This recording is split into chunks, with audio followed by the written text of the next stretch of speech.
o som, ele vibra e ele toca o corpo inteiro. E as nossas células, né, a nossa biologia, ela tá imersa nesse mundo vibracional. Então, como a célula vibra também, ela pode gerar saúde ou doença. A saída do ser humano para esse século é a reconstituição da nossa sensibilidade. Porque se a gente ficar na parte cognitiva, não é que nós vamos perder, nós já perdemos para a inteligência artificial.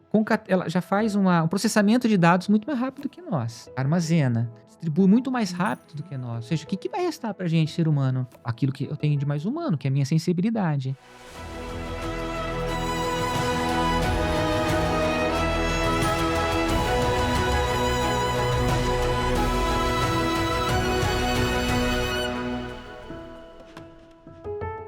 A vida pode ser mais. O seu podcast de ontopsicologia. Olá, Natália. Tudo bem, Bruno? Salve, salve, pessoal. Olá, sejam muito bem-vindos para mais um episódio da Vida Pode Ser Mais, o seu podcast de ontopsicologia, promovido pelo Bacharelado em Ontopsicologia da Faculdade Antônio Meneghetti. Eu sou o Bruno Fleck, professor do curso.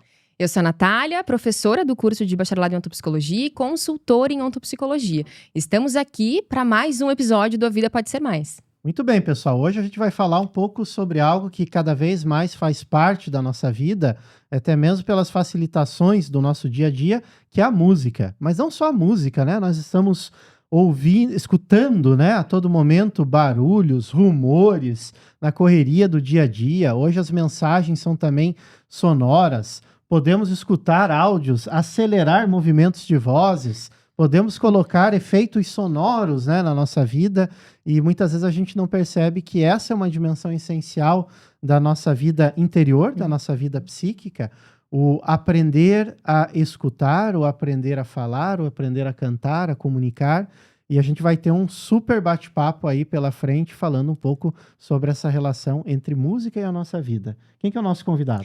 Muito bem, vamos receber, né? Estamos recebendo hoje aqui no A Vida Pode Ser Mais, o Glauber Carvalho, ele que é mestre em educação, professor musicoterapeuta pela Faculdade de Artes do Paraná, especialista em gestão do conhecimento e o paradigma ontopsicológico pela ANF, é diretor da Impar Educação, professor formador da Impar Educação, compositor, melodista e atualmente também aluno do curso de Bacharelado em Ontopsicologia da ANF. Seja bem-vindo, Glauber, uma alegria ter você conosco. Obrigado. Glauber, muito bem-vindo. Obrigado, eu que agradeço o convite. Muito legal estar aqui. Nós é que agradecemos. Glauber, para a gente começar a nossa conversa, tu poderia te apresentar para quem está nos ouvindo? Quem é você? Um pouco da sua trajetória de formação, trajetória profissional, atuação profissional?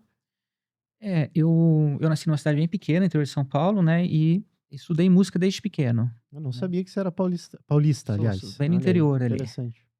Eu estudei música desde pequeno, a música sempre foi algo que me atraiu, né? Em casa, assim, tinha uma vitrola, assim, com vários discos de vinil, então minha diversão era botar o disco na vitrola, agulha e ficar escutando música, né? Isso me fez me apaixonar muito cedo por música. Eu acabei estudando violão, né? Na verdade eu comecei a cantar, né? Porque cantar é uma expressão natural da criança, né? E depois resolvi estudar violão, né? Estudei violão justamente para acompanhar a voz. Uhum. Mas aí acabei fazendo curso de violão regular, violão erudito, né? E depois desses cursos eu acabei indo para o conservatório, né? Fiz 4 anos de conservatório em São Paulo também, o Conservatório Dramático Musical Dr. Carlos de Campos, em Tatuí. E depois eu fui para a faculdade fazer musicoterapia. Aí me formei em musicoterapeuta, trabalhei um pouco com musicoterapia, mas a minha trajetória musical, depois que eu comecei a estudar música mesmo, principalmente o violão, ganhei uma guitarra, né? A gente começa a tocar. Então eu comecei a tocar muito cedo, ali com 12, 13 anos eu já tocava em banda, e eu toquei até os 25 anos, assim, sem parar. Toquei muitas bandas no interior de São Paulo, toquei em big bands, né, que na época a gente chamava de big bands, eram bandas grandes. Olha só! Que eram 20 e poucos integrantes numa banda, né? A gente acompanhou muitos músicos, eu toquei, assim, durante anos a fio, direto.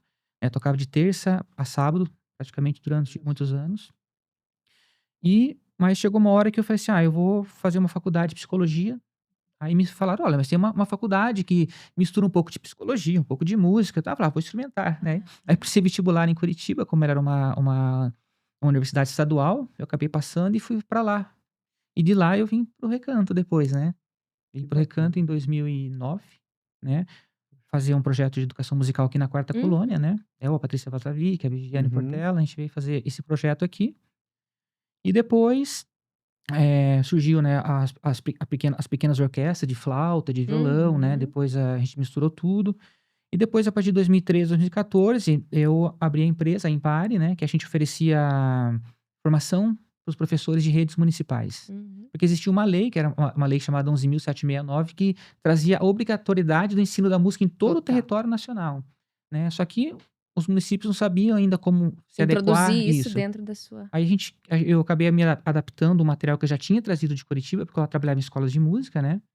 Adaptei um pouco para essa realidade da rede pública, né? E a gente começou então a trabalhar com municípios. E desde 2013 até agora eu trabalho com a Impar Educação. É claro que depois, né, surge uma outra lei, surge a BNCC, a Base Nacional Comum Curricular, que aí não traz só a música como obrigatória, aí traz também o teatro, as artes plásticas, a dança, né? E aí a gente acabou agregando essas outras linguagens artísticas Total. também dentro dos materiais, né? Uhum. E hoje, nosso carro-chefe hoje é o desenvolvimento de competências Que socioemocionais. legal, através dessas expressões Isso, artísticas. exatamente. Interrompendo um pouco o nosso bate-papo aqui, a gente precisa deixar uma mensagem importante aí para você que é seguidor do nosso podcast. Esse podcast ele é promovido pelo curso de bacharelado em ontopsicologia da Faculdade Antônio Meneghetti. Todo pensamento que nós desenvolvemos aqui e buscamos mostrar como perspectiva científica de interpretação dos fenômenos, das várias áreas de discussão sobre o ser humano que a gente traz com os nossos convidados, é estudado, desenvolvido e posteriormente aplicado pelos profissionais que se formam em ontopsicologia. E se você quer conhecer um pouco mais sobre esse curso, escaneia o QR Code aqui e faz o seu cadastro.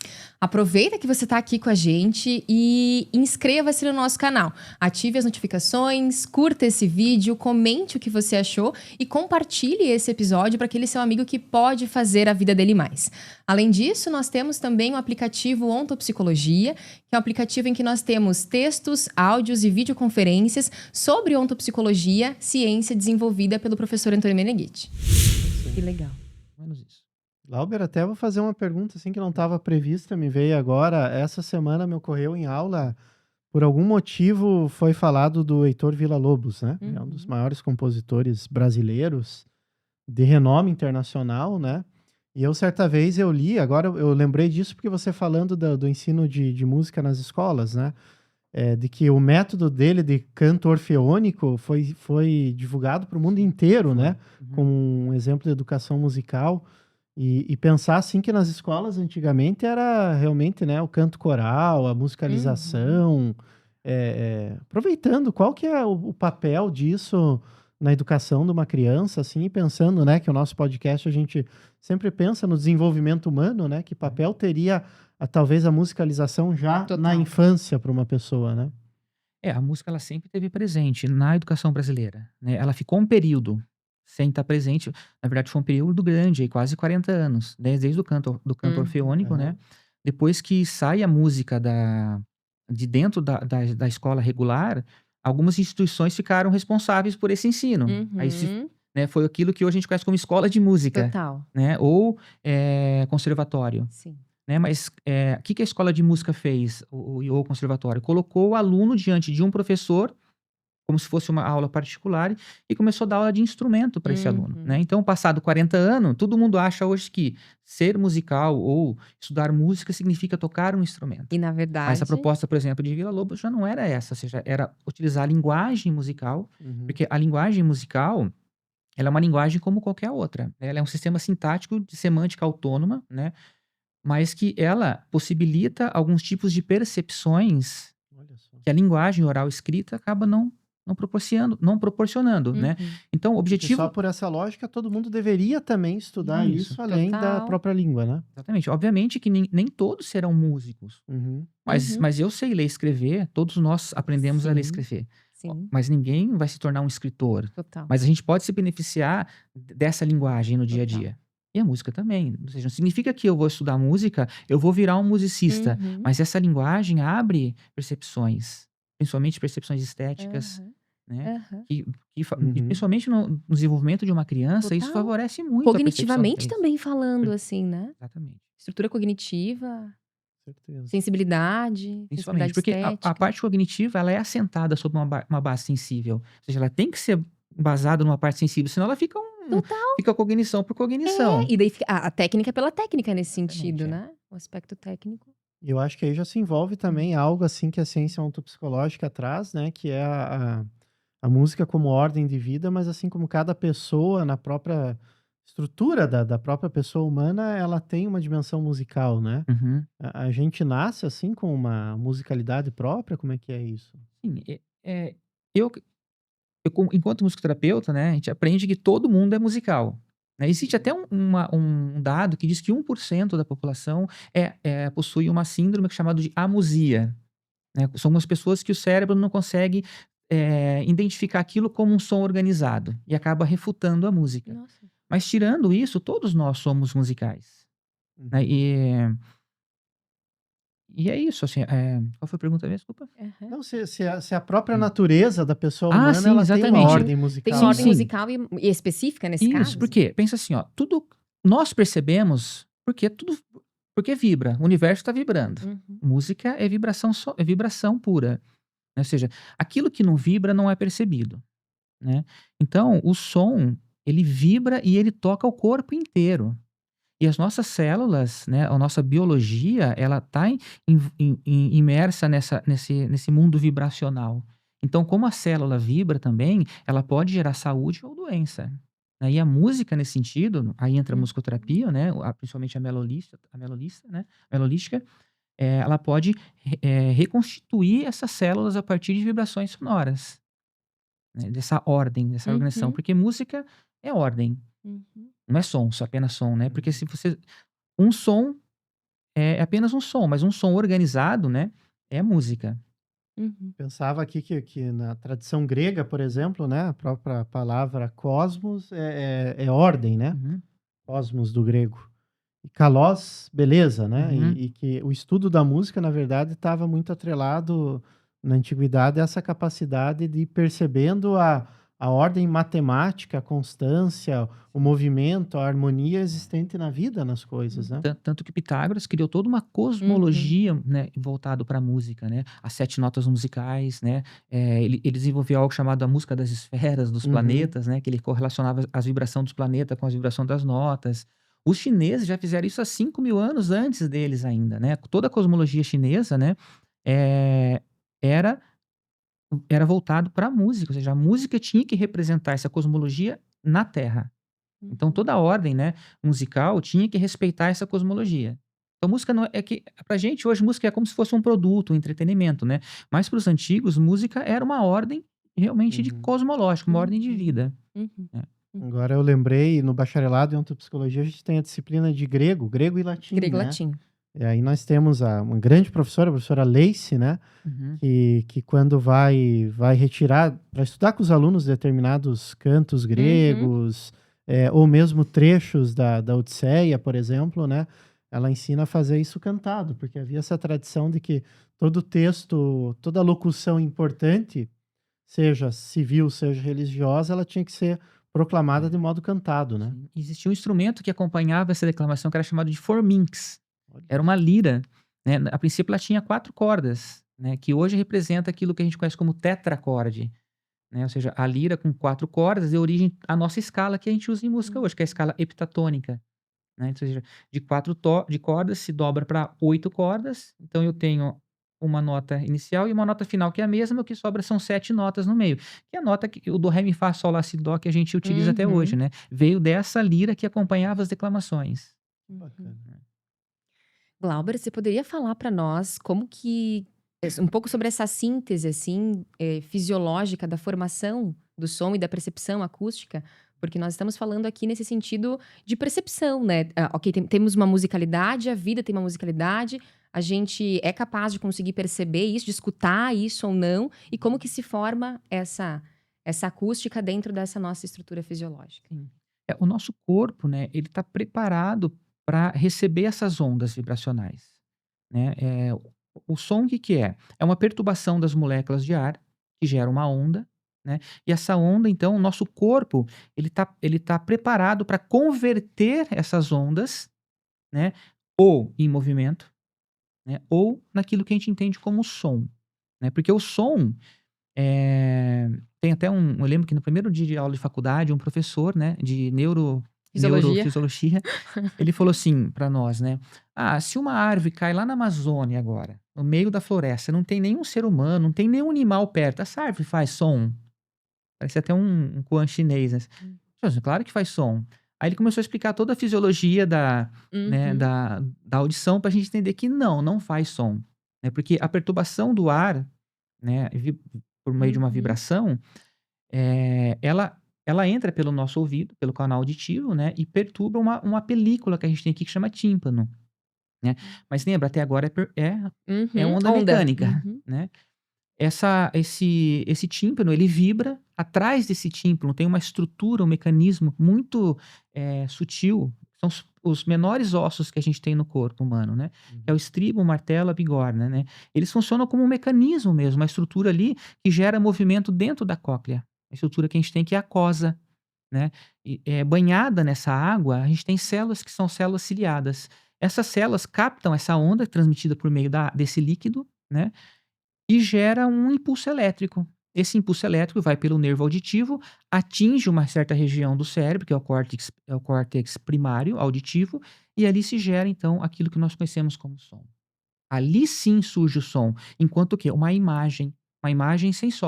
sensorial, né, porque, a imagem é aquilo que age em mim, Uhum. né, a gente está muito acostumado a palavra imagem com Visual. Achar visual, que é Aquilo que eu visual vejo. só, né? né, Aquilo que porque, eu vejo. né, com o órgão do sentido, mas a imagem é aquilo que todos os órgãos do sentido geram.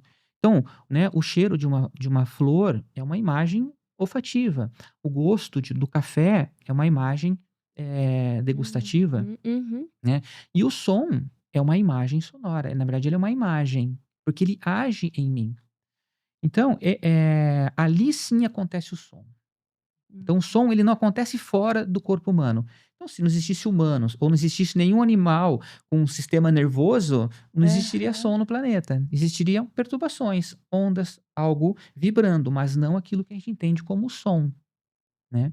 É claro que, né, essa informação exteroceptiva, né, do Uhum. som, ela é setorial porque ela acontece som é um som. Uhum. Uhum. O som é um som, né. Mas então ele fica muito preso a esse setor auditivo.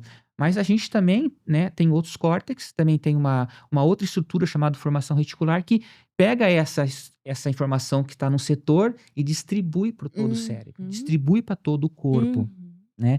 E aí esse som se torna próprio do meu Uhum. organismo, ele já não é mais algo que é uma Externo a informação mim. externa, Uhum. é própria de mim, é proprioceptivo, né. Hum. E é ali que acontece, né, a grande percepção musical. Nessa síntese Uhum. orgânica, que Uhum. ali sim eu vou sentir a Uhum. música, né, porque, vou usar esse instrumento aqui Uhum. como exemplo, né, o violão, né. O violão, ele tem aqui, ó, essas cordas que vibram, Uhum. né. Cada uma tá numa grossura diferente, porque são frequências diferentes, né. Se eu corto essa corda no meio aqui, ela vai vibrar com o dobro da frequência, como exemplo, né. Eu cortei no meio, tá vendo, Uhum. né. Uhum. Só que o que acontece, quando eu toco essa corda, essa caixa de violão tá cheio de ar dentro, Hum. cheio de moléculas aqui dentro. Essas moléculas vão o quê? Elas vão se agitar, elas vão se mover. Nesse agito dentro do violão, essa caixa vai fazer o quê? Vai ressoar, é uma caixa de ressonância. Uhum.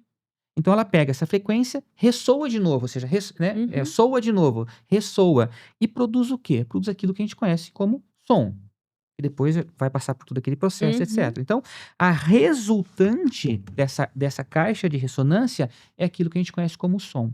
Mas Então, aí o instrumento ele está baseado na tipologia humana. exatamente. Ou seja, qualquer instrumento é uma Hum, extensão do corpo humano, né. que legal. Agora, se eu pensar que o nosso corpo também possui caixas de ressonância, Eu ia estar fazendo essa associação, né, assim, né, né. porque essa música externa vai acontecer, vai existir a partir dessa Isso. estrutura Estrutura biológica própria. anatômica, porque a gente tem uma caixa de ressonância bem significativa no nosso corpo, que ela começa aqui no externo, nesse osso externo, e vai até o pubis, né. Uhum. Pubis, aham. Isso. Esse espaço é uma caixa de ressonância, ou seja, é um espaço perceptivo. Então tudo que me toca, seja um som, né? Tudo aquilo que me toca agora. Porque tudo me toca, porque o universo está vibrando. Uma pessoa está vibrando, uma pessoa me toca. Um ambiente está vibrando, um ambiente me toca. Então, tudo que me toca ressoa nessa caixa. Só que é diferente a diferença entre um instrumento musical, o instrumento, a resultante é o som.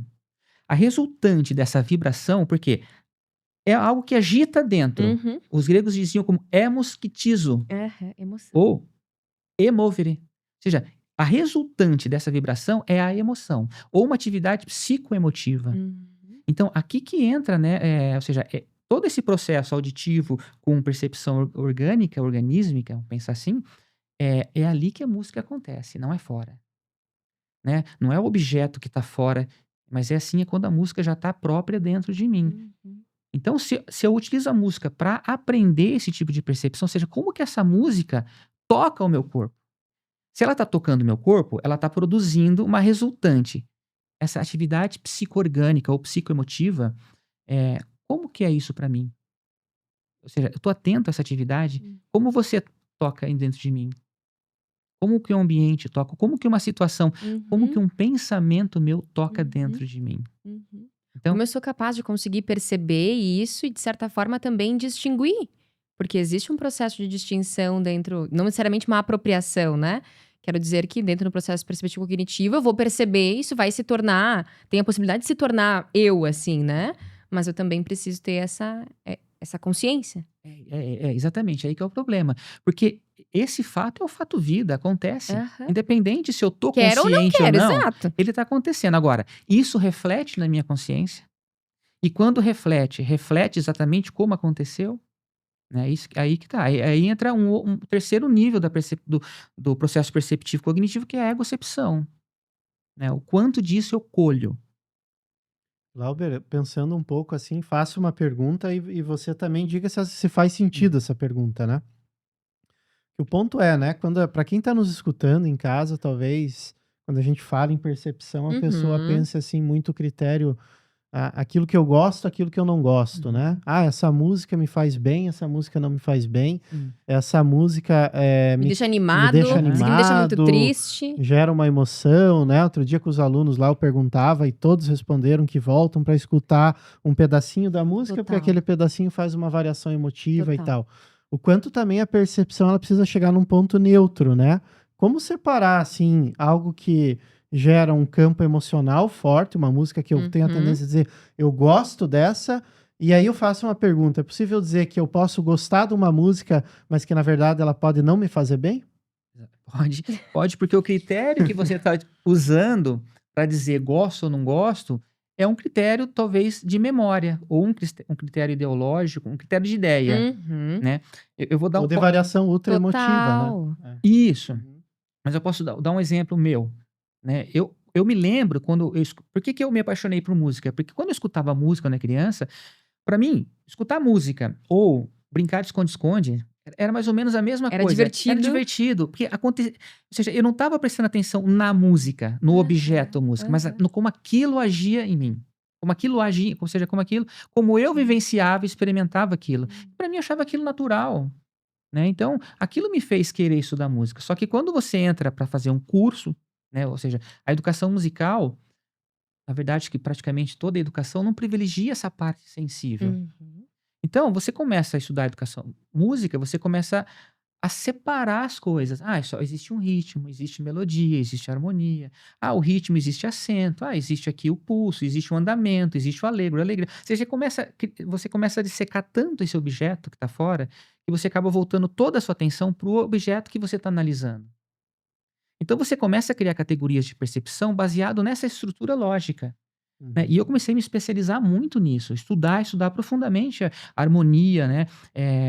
Progressões harmônicas.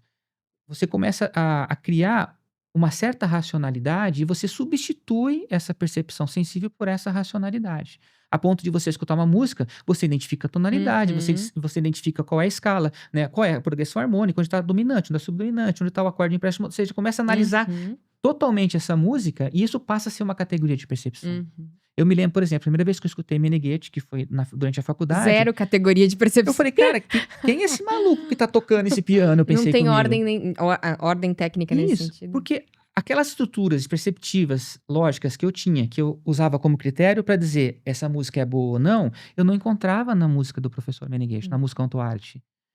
Aí é como se o sistema entrasse em tilt, Uhum. né? E aquele momento eu me remeti Uhum. de novo àquela percepção que eu tinha quando era criança. Uhum. E falei, meu Deus, aquela música me extasiou praticamente, ou seja, ela me arrebatou assim. E o objetivo era esse mesmo, É, né? Da dimensão, né? Para quem nos escuta, para entender um pouco, né? O é. professor Meneghetti faz uma estrutura musical, por vezes, higiênica, né? Que visa uma Aham. abreação daquele modo de estrutura de pensamento, né? Então, Promover essa é, ordem ao invés dessa Isso. você repetição. tem quebras, às vezes quebras harmônicas, né? Que dão um restart, assim, no cara, né? Quebra tudo, É. quebra qualquer tipo de sistema lógico construído, parece, né, que ele faz de propósito. Não é que ele é um anarquista do sistema musical, não, ele transcende esse sistema musical. E realmente coloca ali este mover da vida, esse mover que vai me tocar o meu corpo Uhum. e vai provocar o quê? Bem-estar, vai provocar uma emoção sadia, uma Uhum. emoção limpa, Uhum. né? Então, a partir do momento eu falei assim, meu Deus, eu quero só escutar esse tipo de música. Ou seja, isso me fez voltar. Por isso que depois eu me torno compositor. Total. É porque, eu quero então pôr na minha Produzir música, isso. eu quero colocar essas emoções, esse mover que eu experimento, eu quero colocar na música. Então, ou seja, ser compositor, ou seja, traduzir uma emoção agora em formato de som, de ordem sonora, Uhum. né? Então, a cada escolha que eu faço, a cada nota que eu ponho numa música, a cada passagem, a cada acorde, a cada padrão, ele tem que ser simbólico, aquela emoção que está dentro, porque senão ela tá vazia de sentido. Uhum. Não é, seria a lógica pela lógica, Uhum. Uhum. né? Bem interessante. Então, é isso que eu digo. Ou seja, a pessoa pode usar vários critérios para Uhum. analisar a música. Eu, no caso, estava usando esse critério puramente racional, mas eu posso usar um critério de memória. Aquela música me Uhum. lembrou de uma pessoa ou de um Aham. acontecimento, então eu vou gostar Comecei dessa a música. ouvir e fiquei profundamente emocionado. Quem nunca, né? É, exatamente.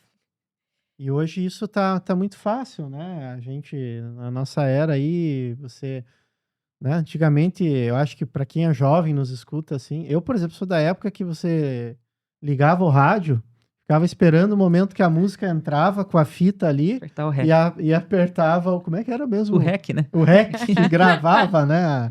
Gravava a música, ainda saía Não, junto eu não a conhecia. propaganda Eu não sou da dessa rádio, né? época. No meio da Eu não música sou tinha lá um oferecimento Não, ainda da aí rádio tal, tinha vez né? que o locutor dizia, ó, agora é pra gravar. É, Aí ele não falava nada. Pra sair né? limpinho o som, né? Claro que eu não sou um cara velho, né? Isso aí, Uhum. mas brincando um pouquinho, né? Uma vez que você comprava um CD, outro dia a gente recebeu aqui um grande produtor de música e músico, que é o senhor Cláudio Carrara, que Sim. dizia, né? As pessoas precisam reaprender a escutar um álbum, né? Uhum. Não só uma música, né? É. E hoje não, né? Hoje a gente tem o que quiser digitando o nome da música ali. E como é que fica essa educação perceptiva no meio de tanta oferta informacional para um jovem que nos escuta, assim, como que ele pode escolher melhor? Será que a gente pode, às vezes, se colocar numa atitude de hoje eu vou escutar um ritmo totalmente diferente do que eu estou acostumado? Que dicas que você dá, assim, para a gente também ter uma maior flexibilidade musical na nossa vida? Eu acho que assim, é experimentar, como você disse, né? E tentar, no momento de ouvir, limpar um pouco essas categorias perceptivas mesmo, né? E tentar entender como essa música está acontecendo agora em mim. O que está acontecendo em mim, dentro de mim? Como é que está agindo? Como é que está vibrando isso? O que está produzindo em mim, né? E obviamente, depois que a música passa, ela deixa aquilo ali meio que organizado ou desorganizado, né? Então, para mim, como Isso que é eu faço? importante. Eu escuto uma música, essa música depois, ela me deu vontade de fazer algo que é produtivo para mim? Uhum. Ela me moveu no sentido de ser mais. Eu tive vontade de, sei lá, de ir pra rede, o celular, ou tive vontade de fazer uma comida, ou tive vontade de fazer algo que não que o celular é ruim, mas algo que é Uhum. mais vital. Orgânico. Porque a música ela sempre vai provocar esse depois, ela sempre provoca. Uhum. Na Não hora para naquele momento em que eu tô ouvindo. então é ficar atento a isso, né. Primeiro, enquanto a música está acontecendo, e não precisa ser muito, a música tocou 2, 3 segundos, 4 segundos, você já ela já vibrou, ela já te tocou, Uhum. né. E depois vai ser só Uma consequência. vai ser uma repetição, né, vai repetir tudo aquilo que já foi apresentado em alguns poucos segundos, né? E como isso acontece em mim e que resultados essa música tá me dando para mim. Uhum, uhum. Glauber, queria te ouvir um pouco, assim, em relação ao trabalho que tu desenvolve com os professores e com os alunos, assim, em relação, a partir da dimensão artística da música e de outras expressões artísticas, em relação a esse desenvolvimento de competências socioemocionais. O que que tu percebe, assim, como que isso acontece? Quais são os resultados que vocês também têm com o trabalho que desenvolvem? A gente escolheu as competências socioemocionais justamente para não trabalhar com aquelas competências ditas cognitivas, porque isso a nossa educação já faz, Uhum, né? Agora, a competência cognitiva, ela tá alicerçada sobre uma competência socioemocional, social e emocional, né? Por exemplo, você pega assim, hoje, né, a gente tem o IDEB, né? O que que aumenta o IDEB de um município, né? Os índices. São as provas que os alunos são submetidas, Uhum. né. Só que um bom aluno, ele tira uma nota boa. Mas o que que é um bom aluno? Ou seja, um bom aluno é aquele que tira uma nota melhor, uhum, ou é aquele aluno que presta mais atenção? Ou é aquele aluno que tem vontade de estudar? Ou seja, uhum, aquele aluno que enfrenta obstáculos, desafios, é aquele aluno que respeita o colega, respeita a professora. E tudo isso, atenção, respeito, sociabilidade, tudo isso são competências socioemocionais. Então, se eu desenvolvo isso no aluno, eu vou estar ajudando depois no desenvolvimento das competências cognitivas, né, porque a gente faz isso na Empare de uma forma que a gente chama de educação sensível, né. O que que é uma educação sensível? É uma educação que trabalha, com os sentidos mesmo. Ou seja, nosso corpo é um instrumento de aprendizado, né. Se você pensar numa criança, por exemplo, né, uma criança, eh tá ali tá aprendendo a gatinhar, a andar, né, ela vive totalmente sob imagens sensórias, ela não tem cognição ainda. uhum, Então, ou seja, sentir cheiro para ela, tocar os objetos, pegar, né, olhar, né, escutar, tudo isso formam imagens na consciência dessa criança. uhum. Então, como a criança não tem estruturas lógicas, ela acaba sendo muito imaginativa, ou seja, a Uhum. ação dessas imagens A é linguagem muito dela é forte. essa, aham. É a imaginação, que é a ação dessas imagens. Né, então, o que que acontece, né, a criança ela experiencia a vida como ela é, sem filtros cognitivos ainda. Mas obviamente, né, é claro que, sei lá, vamos pensar uma criança, por exemplo, que tá aprendendo a caminhar, ali se apoia numa cadeira, ali ela sobe em cima da cadeira. A cadeira tá perto da mesa, ela sobe na mesa. A hora que um adulto vê, vai se desesperar. Ah! Mas Uhum. imagina a criança em cima de uma mesa, ela tá vendo o mundo de um ângulo que ela nunca viu. Ela tá Ela tá experimentando, extasiada. tá Ela tá extasiada. extasiada. Aí chega um adulto e dá um grito: "Desce daí", entendeu? Que susto! Ou seja, a criança é claro que o adulto tem que proteger a criança, né, mas pensa, a criança nesse momento ela tem que decidir: "Espera aí, eu ouço quem aqui? Eu ouço essa voz de fora que tá dizendo pra eu parar com isso ou ouço isso que eu tô sentindo", né. E a gente sabe que nós vamos aprendendo a cada vez escutar mais essa Uhum. A mensagem que tá substituir, fora. né. E essas percepções, elas vão literalmente atrofiando. Elas vão atrofiando com o passar do tempo. Então, eu preciso fazer o quê? Primeiro, um resgate dessa sensibilidade. Então a gente Uhum. chama isso de educação sensível. Como que eu posso resgatar, ou melhor, como que eu posso fazer com que a criança permaneça por mais tempo nessa sensibilidade? E como que eu posso ajudar o professor também a resgatar essa Fantástico. sensibilidade? Porque ele é o objeto, Total. ele É é o mediador é o mediador, desse processo de entendeu? ensino-aprendizagem É. através desse corpo, né. Então a gente trabalha com a formação dos professores dentro desse modelo que a gente chama de educação sensível, criando, elaborando, canções, atividades, né, proposições pedagógicas que a gente depois coloca nos nossos materiais didáticos e fornece para esse professor Uhum, trabalhar com ele e com as crianças, uhum, uhum, uhum. né. E esse aspecto que tu comentou agora, de que essas percepções, essa sensibilidade vai se atrofiando, isso se estrutura organicamente, né, nesse corpo. Ah, Quero dizer sim, que é uma estrutura orgânica, né, é um processo psicossomático. exatamente, porque a atividade psíquica ela é ação base, mas ela é até a historização somática, ou seja, ela está presente no corpo. E daí a relação disso depois também com a melolística, né, que é o teu outro instrumento É de isso. Isso intervenção. é a lógica da melolística. E qual é a lógica da melolística? É o homem psicossoma, o homem somatopsíquico. Ou seja, através de impulsos rítmico-motores, eu vou, aplicar isso no organismo da pessoa e vou dissolver essas estruturas rígidas E o processo inverso também é possível. Ou seja, se eu dissolvo o soma, eu atuo na psique também. E ali eu vou eliminar essas rigidez, né, que foram depois Uhum. sendo criadas ao longo da nossa vida, nossos complexos, nossos estereótipos, né, que vem lá desde esse momento de perda sensível, né? Eu também vou dissolver isso na estrutura psíquica. E é interessante que o campo etérico do ser humano, né, que faz essa mediação entre matéria e psique, ele é uma unidade totalmente composta de um elemento vibracional, né? É, Ou seja, menos saúde significa Menos Menos. campo etérico. diminuição da capacidade vibratória da energia mesmo de movimento, né? exatamente.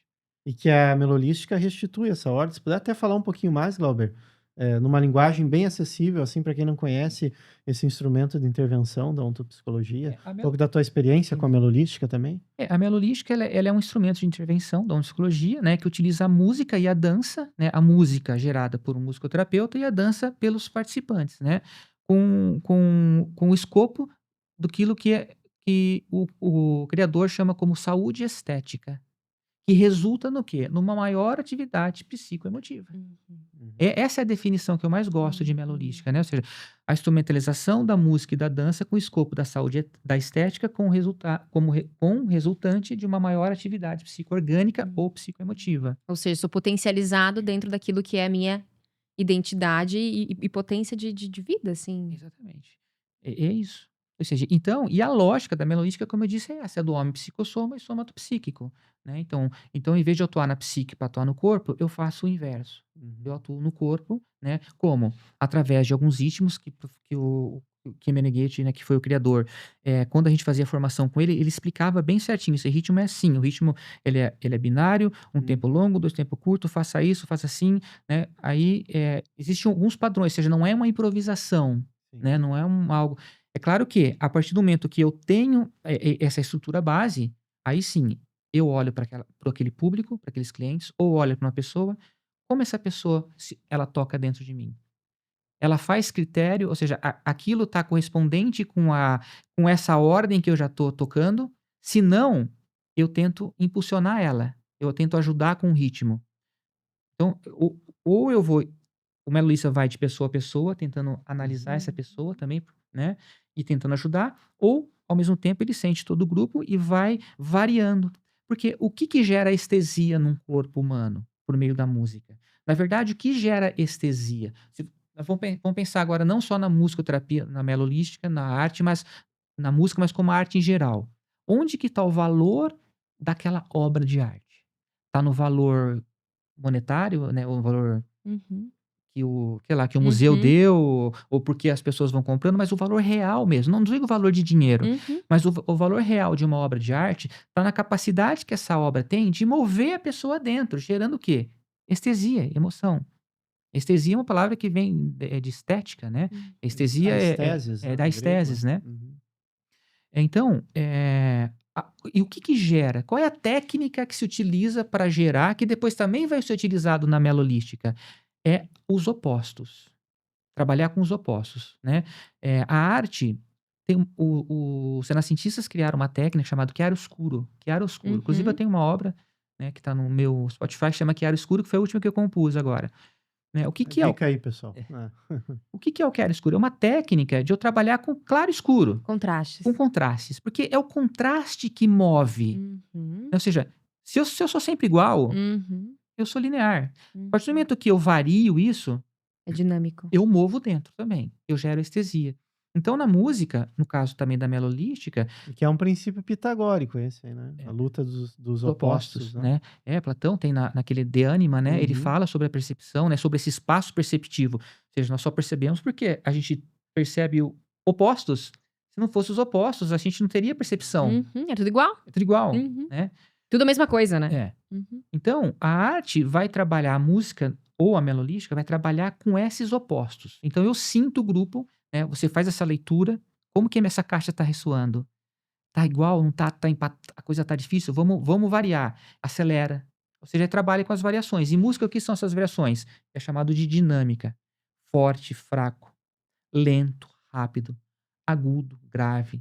Então, vai trabalhando com essas diferenças e você vai movendo as pessoas Uhum. até você conseguir atingir aquela ressonância que gera um critério sadio. Uhum. Você vê, tá redondo, né? Uhum. Aqui tá quente, tá redondo. Você sente no próprio corpo quando o grupo tá entrando na melolística ou uma pessoa tá entrando.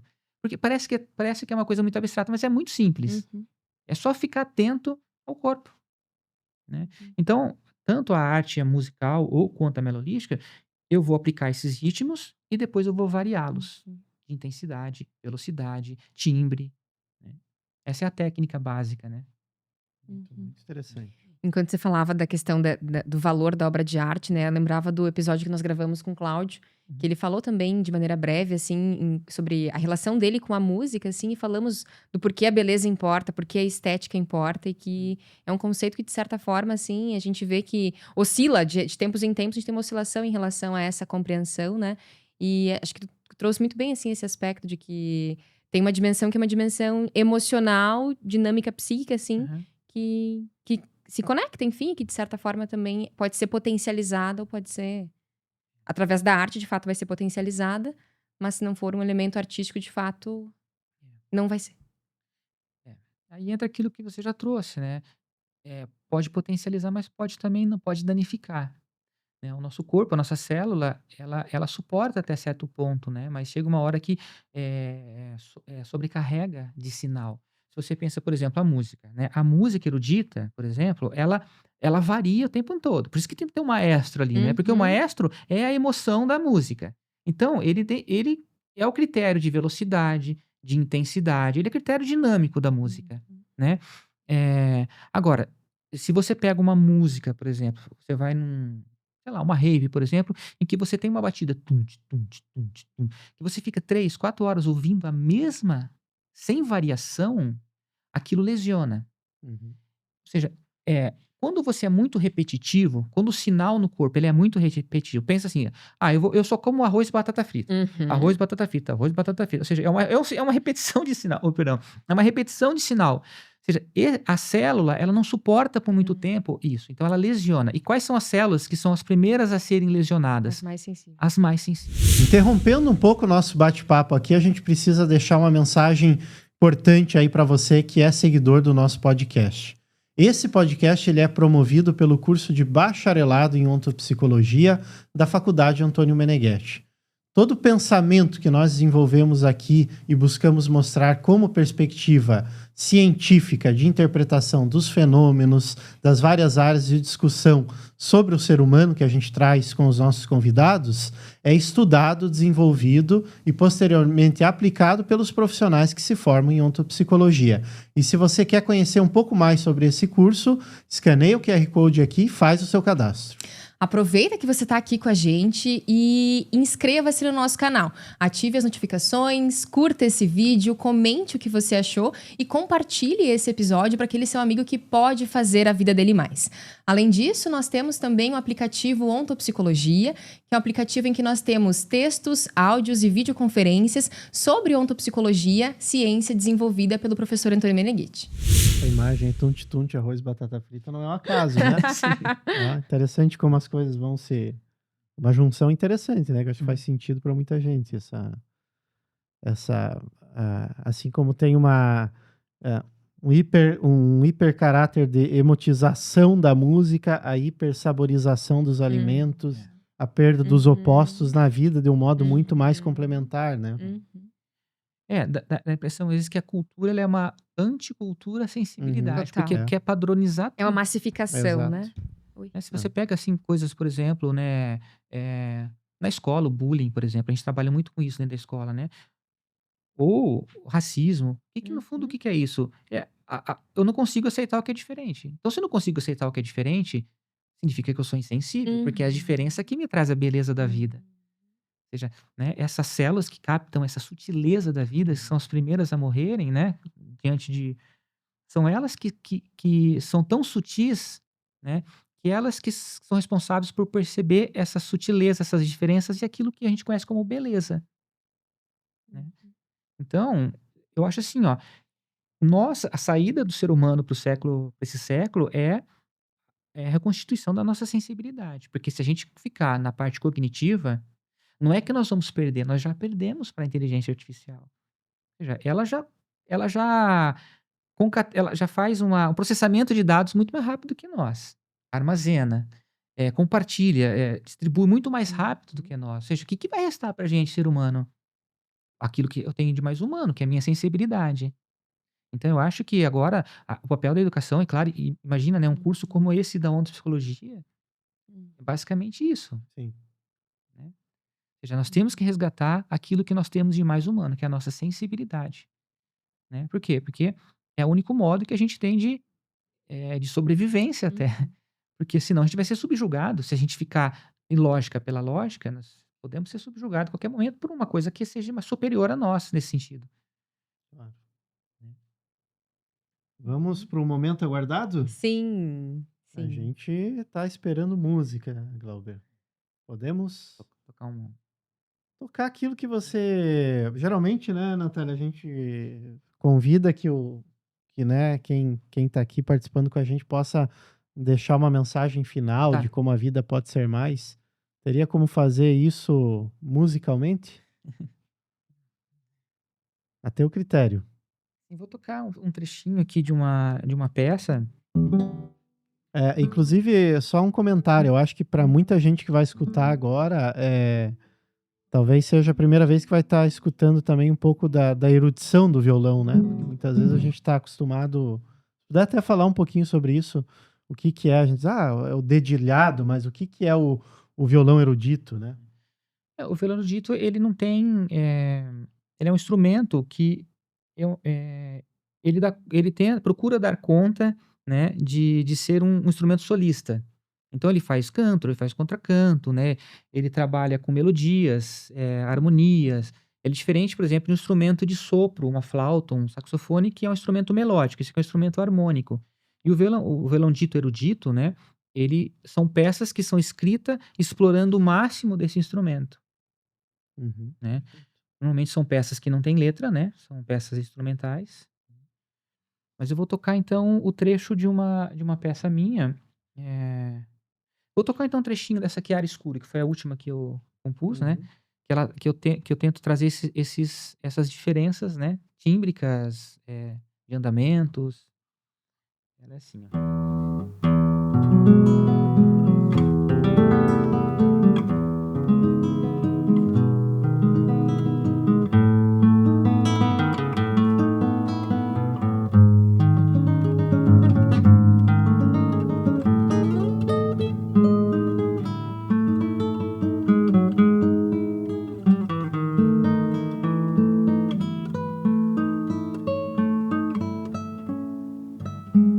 Acho que sim.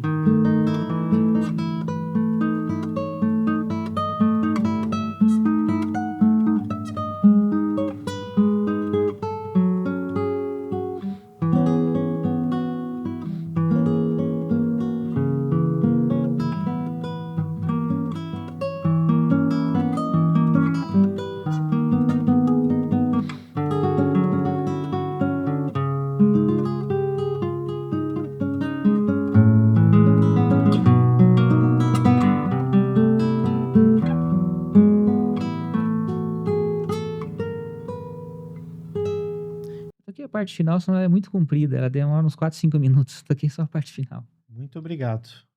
Lindo. Uhum. Muito especial, Glauber. Uhum. Especial mesmo.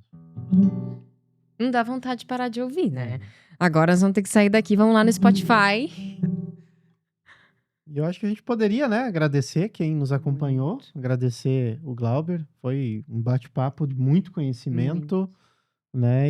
Vai ter que voltar outras vezes. Voltar outras vezes. A gente já até conversou antes, né, alguns assuntos. Eu não sei se deu pra captar o som do violão aqui, mas podia vir um dia aqui pra tocar algumas Sim, peças. e o que eu acho que seria bacana é a gente se despedir aí escutando mais um pouquinho de música, né? Eu vou tocar uma música que eu gosto muito, então. Que é uma música chamada Mata Borrão. Foi a primeira obra que eu escrevi. A que eu não joguei fora, né? Que eu falei, não, essa vai ficar, essa eu vou registrar. Legal. Muito Vamos bem. lá, então. Pessoal, então, obrigada a você que está nos acompanhando. Vamos terminar o nosso episódio ouvindo música. Obrigado pelo convite.